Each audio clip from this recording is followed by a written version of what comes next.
Varappalli local കമ്മിറ്റിക്ക് വേണ്ടി അഭ്യർത്ഥിച്ചുകൊണ്ട് ഈ കുറ്റപത്രം ഈ ഗാന്ധി പ്രതിമയ്ക്ക് വേണ്ടി സമർപ്പിക്കുന്നതിന് ഡിവൈഎഫ്ഐയുടെ ബ്ലോക്ക് കമ്മിറ്റിയുടെ ജോയിന്റ് സെക്രട്ടറി സഖാവ് EMA നിയാസിനെ ക്ഷണിച്ചുകൊണ്ട് എന്റെ വാക്കുകൾ ചുരുക്കുന്നു. അഭിവാദ്യം.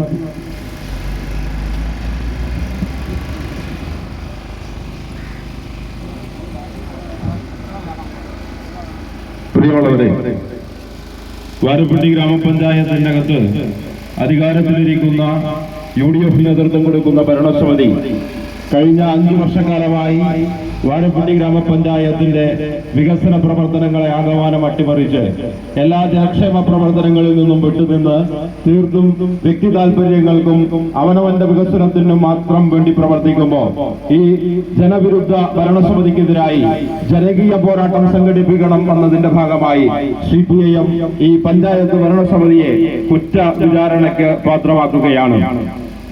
കഴിഞ്ഞ 4.25 വർഷക്കാലമായി വാരപ്പള്ളി ഗ്രാമപഞ്ചായത്ത്, കോതമംഗലം ബ്ലോക്ക് പഞ്ചായത്ത്, എറണാകുളം ജില്ലാ പഞ്ചായത്ത് എന്നീ ത്രിതല ഭരണ സംവിധാനത്തിലും UDF ആണ് അധികാരത്തിലിരിക്കുന്നത്.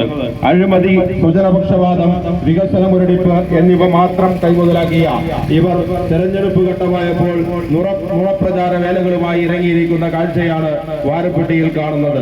ഈ പഞ്ചായത്ത് ഭരണസമിതി കഴിഞ്ഞ 5 വർഷക്കാലമായി ഈ പഞ്ചായത്തിനെ എത്തരത്തിലാണ് പിന്നോട്ടടിച്ചത് എന്നുള്ള ഏറ്റവും പ്രധാനപ്പെട്ട കാര്യങ്ങൾ മാത്രമാണ് ഞങ്ങൾ ഈ കുറ്റവിചാരണയ്ക്കകത്ത് ഉൾപ്പെടുത്തിയിട്ടുള്ളത്.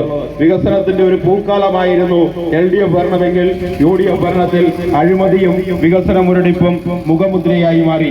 ഇതിന് മറയിടുവാൻ UDF നുണപ്രചാര വേലകൾ നടത്തുന്നു. പഞ്ചായത്തിൽ അധികാരം പ്രസിഡന്റിൽ